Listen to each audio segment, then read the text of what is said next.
Hi, welcome to our segment on Post-Impressionism. This is part 4. In this video, we're going to be looking at the work of Edvard Munch, who was a Norwegian painter and printmaker, and he really, throughout his painting career and his career as an artist, really started to build this very evocative treatment of psychological themes built upon the tenets of late 19th century symbolist or symbolism movement, and he would eventually be a great influence in German Expressionism, which is another art movement that dominates in the early 20th century. So symbolism, it's easy to confuse because we use the word to refer to the study of symbols or iconography in artworks, but it does refer to a specific movement. It's usually grouped with other, post-impressionist movements, so I have decided to include it in post-impressionist, in our post-impressionist video, as opposed to impressionism, in which the emphasis was on the reality of the created paint surface itself. Symbolism was both an artistic and literary movement that suggested ideas through symbols and emphasize the meaning behind the forms, lines, shapes, and colors. The works of some of its proponents exemplified the ending of the tradition of representational art coming from classical time. And Paul Gauguin, who we looked at in our last segment, is often sometimes lumped into the symbolist movement as well. Although, it depends on what art history book you're looking at. But he, clearly was painting from his imagination and was incorporating, these bigger ideas and, painting definitely from his mind. And so he is somebody that is associated with that movement as well. Symbolism can also be seen as being a forefront of modernism, in that it developed a very new and often abstract means to express psychological truth and the idea behind the physical world and what laid in spiritual reality. Symbolists could take things such as dreams and visions and give it form, and so you do see a lot of depictions with those themes. These are some works by Edvard Munch. These are some of his pieces where I think he's sort of transitioning into becoming more of he has more of an expressionistic style. In 1879, Munch began attending technical college to study engineering, but left only a year later when his passion for art overtook his interest in engineering. In 1881, he enrolled at the Royal School of Art and Design. The following year, he rented a studio with 6 other artists and entered his first show at the Industries and Art Exhibition. 3 years of study and practice later, Munch received a scholarship and traveled to Paris, France, where he spent 3 weeks. After returning to Oslo, he began working on new paintings, one of which was The Sick Child, which you're looking at right now. And he wouldn't finish this until 1886.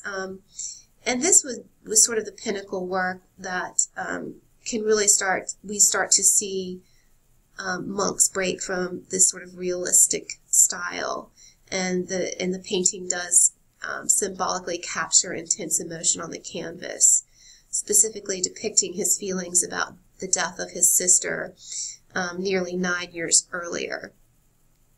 So he was interested in these themes of life and death and birth, just like Gauguin was in his Where Are We Going painting. Munch continued to employ a variety of brushstroke techniques and color palettes, and so when you do look at his work, you do see him experimenting. This is one of his earlier works. Let me see if I can zoom in on it. And definitely it has a much more smoother style, I think, than some of these later works where he started becoming more expressionistic. He struggled to define his style clearly, and he kind of veered between painting in a naturalistic way, and then also in an impressionistic way. One of his earlier works up here, called Summer Night, On Girl on the Beach, done in 1889, you can sort of see where he's sort of struggling with trying to figure out, here I'll magnify it, his painting style. I think it's a bit more finished than some of his later works that eventually become, more definitive of his style. And but anyway, when we look at his earlier work, especially in this painting, it does hint at the simplified forms and heavy outline and sharp contrast of color and the emotional content of what would eventually become his mature style. He began to carefully calculate his compositions to create tension and emotion. While stylistically influenced by the post-impressionists, what evolved was a subject matter which was symbolist in content, depicting a state of mind rather than an external reality. In 1889, Munch presented his first one-man show of nearly all his works to date. The recognition it received led to a 2-year state scholarship to study in Paris under the French painter Léon Bonnat. So this is one of his later paintings, and the one that we're going to focus on and that the College Board has on their official list. And it's known as The Scream. I'm sure you've probably seen it. It's been appropriated a lot. Second only to Leonardo da Vinci's Mona Lisa, The Scream may be the most iconic human figure in the history of Western art. Its androgynous skull-shaped head, elongated hands, wide eyes, flaring nostrils, and ovid mouth have been ingrained in our collective cultural consciousness. We definitely see the influence of this sort of impressionistic style with the swirling blue landscape, especially the fiery orange and yellow sky, which is, again, this reference of color and emotion, I think, with the symbolist movement, have really sparked numerous theories regarding the scene that is being depicted. People have many different interpretations about what's going on. It's a very simple composition, but what is the figure? Why is the figure screaming? Why is he on this bridge? Who are these two figures in the background? And so there's a sort of ambiguity about it that is allowing the viewer to sort of impose their own sort of psychological state and interpretation on the piece. But it has sparked a lot of different theories. It also has been a target of dramatic thefts and recoveries. And in 2012, a version created with pastel on cardboard sold to a private collector for nearly $120 million. Yes, making it, oh, I'm sorry, that's wrong. Yes, that's it, $120 million, making it the second highest priced painting achieved at that time at an auction house. So it really shows how iconic this picture has become. And he created many different versions of the piece. And it was conceived as part of a semi-autobiographical cycle known as the Frieze of Life.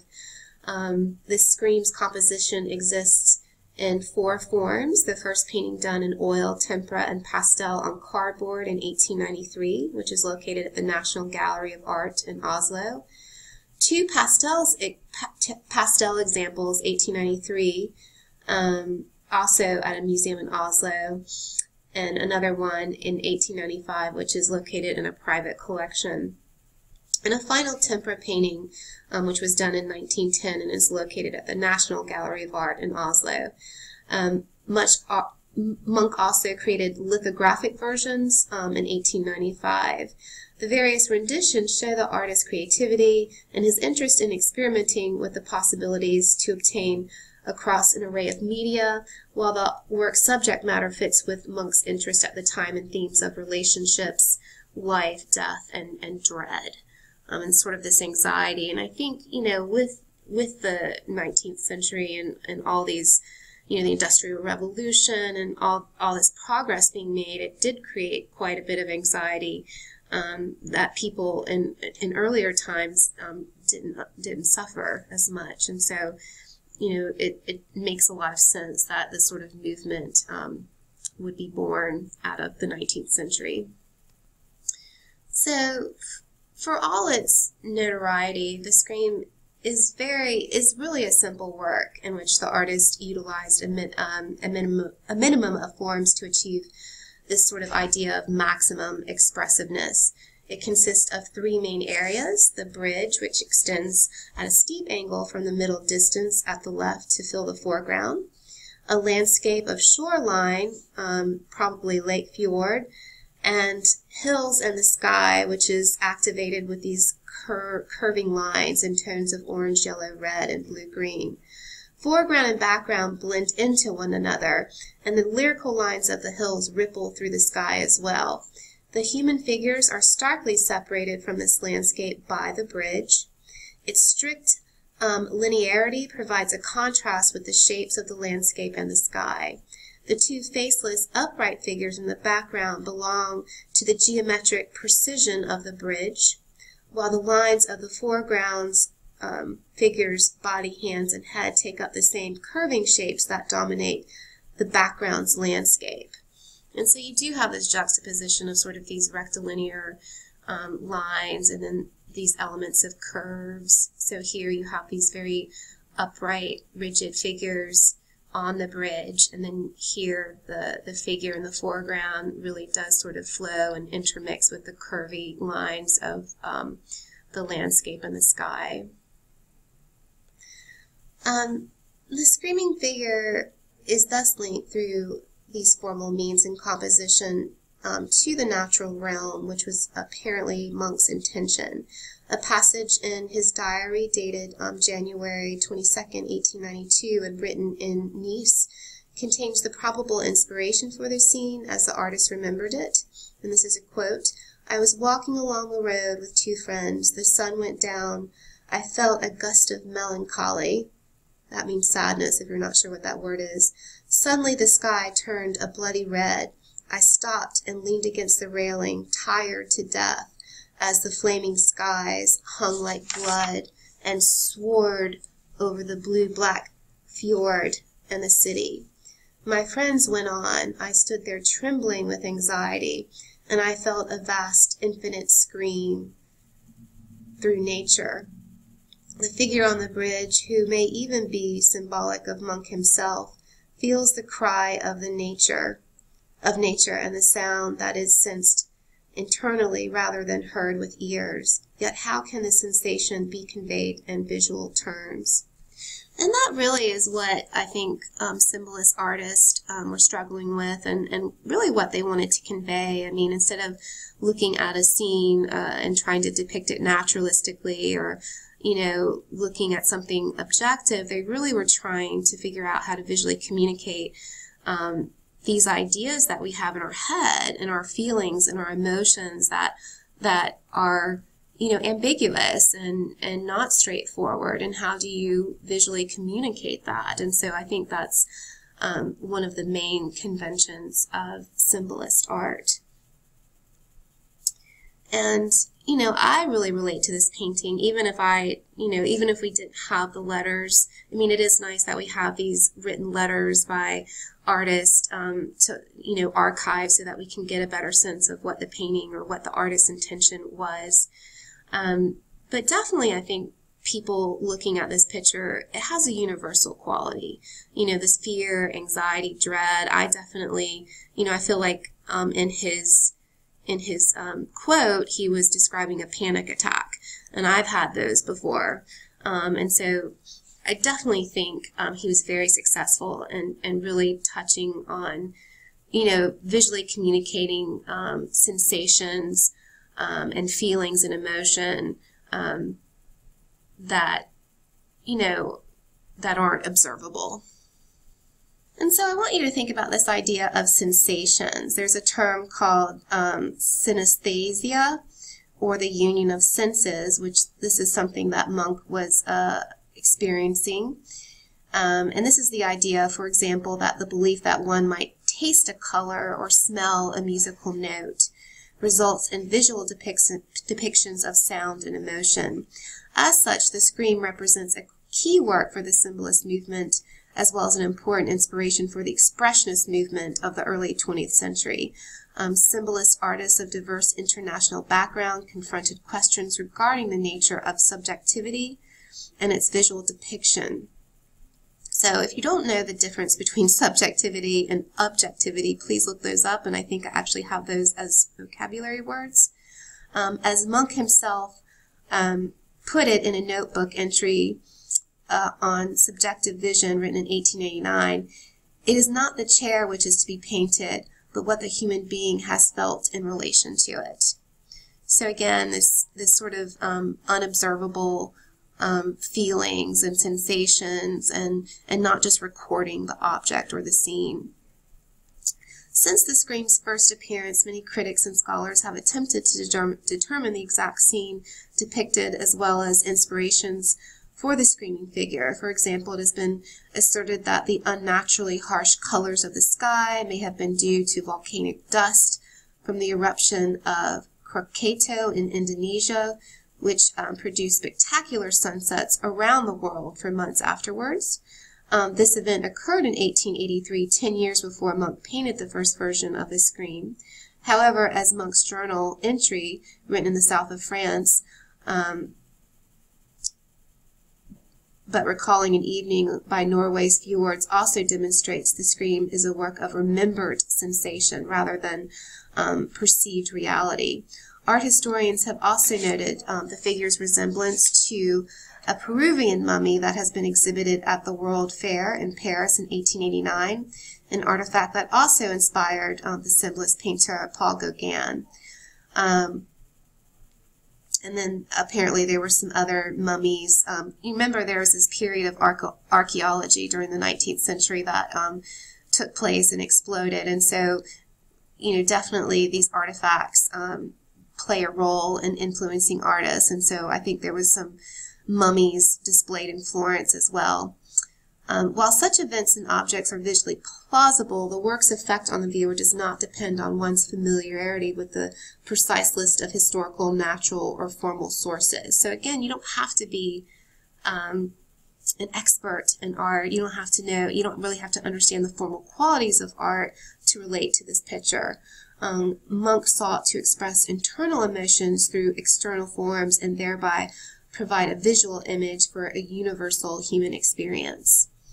And so I do want you to understand formal elements, and I hope that you can see how through color and form and shapes, you know, how he has been able to express something, you know, this idea of a sensation or feeling or an emotion.